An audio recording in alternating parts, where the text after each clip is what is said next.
1 साल बीत चुका था। गांव अब पहले की तरह खुशहाल हो चुका है। बच्चे खेलते हैं, लोग हंसते हैं, हर तरफ शांति और रौनक थी। लेकिन फिर एक पूर्णिमा की रात ठीक 12 बजे गांव की हवा में एक अजीब सी सरसराहट फैलने लगी। एक काला साया हवा में तलवार पर उड़ता हुआ गांव में आता है। वो काले कपड़े पहने होता है। तलवार हवा में घूम रही थी जैसे किसी अदृश्य शक्ति से चल रही हो। गांव के चारों ओर अजीब सी गूंज फैल जाती है। फिर वो साया एक घर के सामने रुकता है। घर के अंदर से एक आदमी जैसे किसी अनजानी ताकत से खींचा चला आता है बाहर। साया उसकी हथेली से एक चमकती हुई रोशनी निकलती है। फेर जैसी ही वहां उसे मारता है। आदमी वहीं गिर जाता है। उसकी मौत हो चुकी होती है। अगली सुबह पूरा गांव दहशत में होता है। गांव वाले उस लाश के पास खड़े होते हैं। कल रात अजीब सी आवाजें आ रही थीं। फिर ये लाश मिल गई। सब सहमे हुए थे।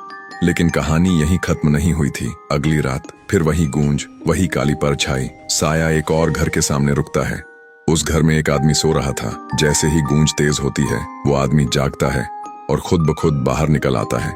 साया फिर वही चमकदार वार करता है और इस बार उस आदमी की एक ही झटके में मौत हो जाती है।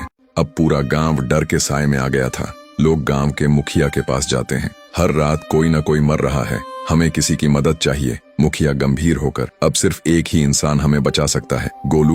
गांव के लोग गोलू के गैराज पर पहुंचते हैं। गांव वाले, गोलू भैया, सिर्फ आप ही हमारी मदद कर सकते हो। गोलू सुनता है। अचानक उसकी लंबोर्गिनी गायब होने लगती है और पिहर सामने आता है। गोलू कहता है, अब कोई नहीं मरेगा, और मरेगा तो सिर्फ साया।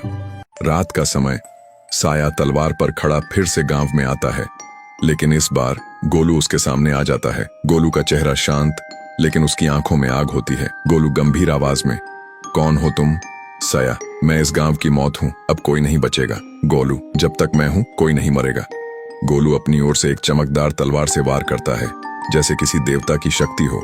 साया एक ही झटके में खत्म हो जाता है। उस रात के बाद गांव फिर से शांत हो जाता है और अब गोलू गांव की रक्षा करता है। लेकिन वह साया मेरा नहीं है। उसे भेजा था थून थून ने, जिसने एक ही रात में पूरे गांव को पेड़ बना दिया था।